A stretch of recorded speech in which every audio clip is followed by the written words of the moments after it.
Okay, hi.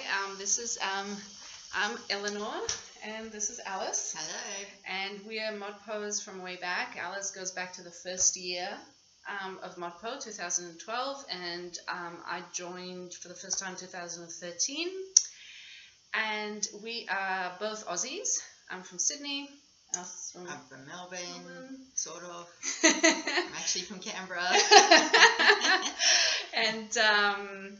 And we are actually recording this in Brooklyn, and this is where we met. We are both in New York for a variety of reasons, and one of the things we separately decided to do was to take a poetry writing workshop, and when we met, we kind of realized that we were both ModPos. And so we thought we'll take this opportunity to do a little bit of a discussion, close reading of a poem. And we decided on Charles Bernstein's In a Restless World Like This Is. I think it's timely. Yeah, we should mention we are recording this, 7 days after the US presidential election of 2016, which is going to go down in history for a lot of reasons. Yeah, a lot of reasons. So, yeah. I love this poem so much. Yeah. It's so good. Do you want me to read it, Starly? Yeah, sure. Okay, cool. Right, so Charles Bernstein's In a Restless World Like This Is.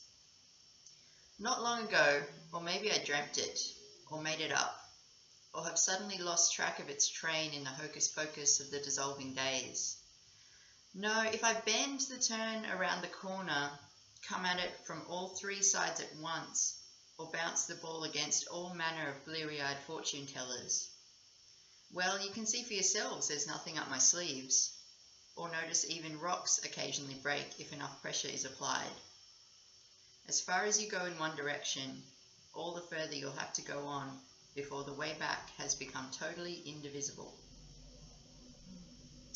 Yeah. Well read. Thank you. Do you want to start off something? Yeah, well, so I noticed yesterday when I actually wrote this out for the first time that it's 14 lines. Nice. I don't even know if we talked about that when we studied this in ModPo, but it's a sonnet, turns out, and... Yeah, I don't think they mentioned I that. don't think they mentioned that. Come on, Al. Where's your sonnet radar? And I found the book yesterday at Poet's House. Oh, wow. Girly Man is the name of the book that this is from. And it's it's part of a series that Bernstein wrote called World on Fire. And the whole book is very much, it sort of starts out on September 11th. The first poem that he writes in the book is, he writes the night of September 11, 2001. And it goes from there. And this poem is part of that series World on Fire, and the facing page is also a little sonnet as well. So I guess as good ModPoets, we should recognise that a sonnet is typically a love poem, but I can't make this into a love poem. Oh, that's fascinating. That's fascinating, because I realized there was a sonnet, but I became obsessed with looking for the turns. Yeah, me too. And I didn't remember the obvious, love poem, which is doubly interesting because when I first read this poem, I read it without any context whatsoever. Okay. And to me, it was 100% a love poem. And I remember this so clearly because I thought it was talking in a spectacular way, intimately to me at that time, at that time as a love poem. Huh. And I remember when I then studied it a bit more and read about the context, being somewhat, this sounds a bit self-obsessed, but being somewhat disappointed. It's not all about you. It's not all about me. There is a bigger world and a bigger context. Okay. And I think perhaps the play between those two is what makes this so powerful in a way. I'm just thinking out loud now. You mean the play between it as a love poem, yes, and it as not a love poem. Is that what Yes, you... Yeah. yes, as a social statement, as a political statement, as a way a poet is trying to, or any person is trying to grapple with something absolutely horrendous that happens to a large group of people, as compared to a personal struggle, perhaps, that one person has to go through in a very intimate, private setting. I think that's fascinating. Snaps. Yeah. That's a bloody good reading. That's better than anything I could come up with. No, but you led there. You led the way, because I'd love to hear what you more about the political context of this and how you feel about reading it now, after the election. That's fascinating. Well, so the thing that first strikes me as I read it is the way that it's really non-committal, and it's winding, and it's very slippery. The grammar, the point of view, the subject, all slips away from you. You try to pin down a line, it just goes in the other direction.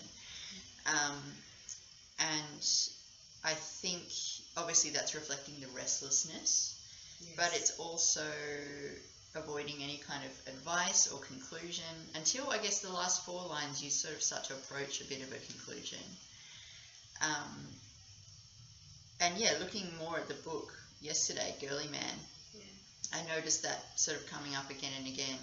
He's talking about obviously massive, horrendous events like September 11 attacks and going to war in Iraq and things like that, but just not really, it's not moralistic. It's not coming to any kind of hard and fast conclusions. But then, the last 4 lines, so he says, as far as you go in one direction, all the further you'll have to go on before the way back has become totally indivisible. Again, like, the grammar's pretty shaky there. It's so shaky. But it's like, I feel like what that's saying is, I don't know, it brought me back to The Road Not Taken. And I was thinking, that's interesting. Kind of like that's that thing that Frost is trying to say, and everyone kind of tends to misunderstand, is like, it doesn't actually matter which road you take. It's just, I don't know, I'm trying to approach some kind of interpretation here of this conclusion. There is a conclusion here. I just don't quite know how to put it into words. I'm with you there, because I just have this big question mark, actually, and exactly these last, it's really like 4 lines. The more you try to grapple with them, the more they slip away from you. There's the going on, there's the way back, and then the really crazy idea of something, of the way back becoming totally, so you feel like, okay, that's such a strong word, that must be clear. There's clarity in totally. Yeah, it's very definitive. But then indivisible.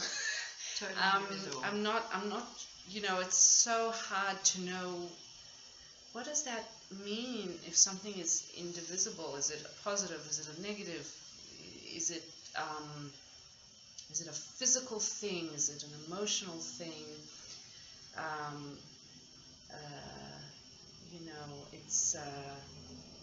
It's fantastic. It kind of, all the lines here, they kind of invite you to complete the sentences in a way. Like, the way back has become totally indivisible. You sort of want to say, from the way there, or from the way forward, or something like that. I see, yes. And I wonder, again, it's that inconclusiveness. It's that, like, I'm not actually going to give you any fantastic advice on living in a restless world like this is. I'm just going to show you that restlessness and show you, that indecisiveness and inconclusiveness. Should we talk about the it that keeps popping up? Sure. Because I've got lots of circles around the word it. I'm laughing just because I mean, to explain to whoever's listening, I mean, we're in this poetry writing workshop, and we both write poetry. I'm also in another workshop where I kind of collect. After you present your poem, you collect what people have written, and one of them came. You collect what people have written about your poem, and one of them came back really big red letters saying, "But what is it?" And I felt like going, "See ModPo." I don't know what it is. So yeah, what is it? No, please. It's so fascinating. Well, okay, so there's maybe I dreamt it. Or made it up. Yes. Suddenly lost track of its train. Turn around the corner, come at it from all three sides at once. And that's, again, that three sides at once is so great because it's like, why are there three sides? Why not two?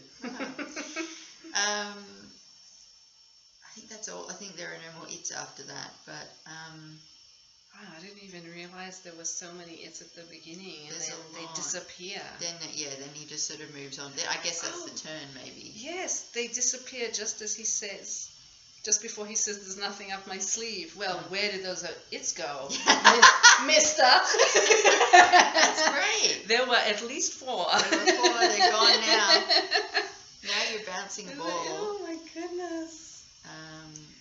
Bouncing ball, and the fortune teller's ball, and the directions. Yeah, the 3 sides. I was thinking about what was it? It was a width. I had to write it down because I forgot. Which width, height, and depth. Oh, okay. And I was thinking as a way of thinking about three dimensions, and where's the depth. He's playing with that, he's playing with the geometric view, which I think is what you do when you try to work something out. I think you go, there's X, Y, Z going in all the different directions, trying to see what the graph looks like. Yes.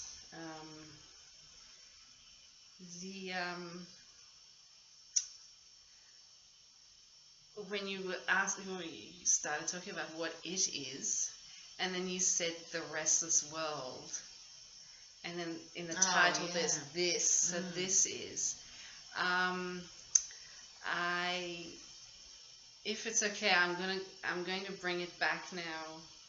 I mean, we've only alluded to the political state. It is a political statement about. I think even though it's not a political statement either way, saying these are the goodies and these are the baddies. Yeah, definitely not. It's definitely not that. It is somehow comforting. Do you find it comforting, or is it just me? No, so that's why I love it so much. Yeah, right? So it's comforting in a way. It's accepting the chaos of how we're feeling as individuals in a larger context, maybe. Yep. And there's a sense of camaraderie almost. I mean, even though he says there's nothing up my sleeve, and look here and look there, and it's all very slippery, you still kind of feel like you're with him. Yeah. Why I thought of it as a love poem. I mean, look, I thought about it as a love poem because I just did. Yeah. And I think what's interesting in the context of ModPo is that ModPo straddles the academic way of reading a poem and the purely personal way. And because the poetry is so open, I think you can bring so much of your personality and your personal history into it. And it all hinges on the title for me because I'm very familiar with that song. Do you know that song? Oh, it's a song. It's a song. And it was my favorite song. This is really showing you what a geek. I hesitate to share this with the public, but I will because it's interesting. It's only YouTube. It's I don't think anyone watches it. Like only 3 people will watch it. Watch it, and probably Al will be one of them and will be the other two. So You that's might- fine. Yeah, yeah. So it was originally, I didn't know this, it was originally a Nat King Cole song. Oh, However, at the age of 15, I looked it up when I was really crazy about this song. It was sung by Julio Iglesias. Please do not judge me.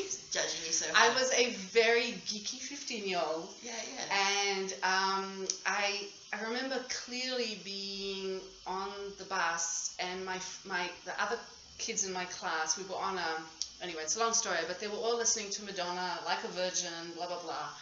I was listening to Julio Iglesias, and it goes, the song is, when I fall in love, it will be forever. Mm.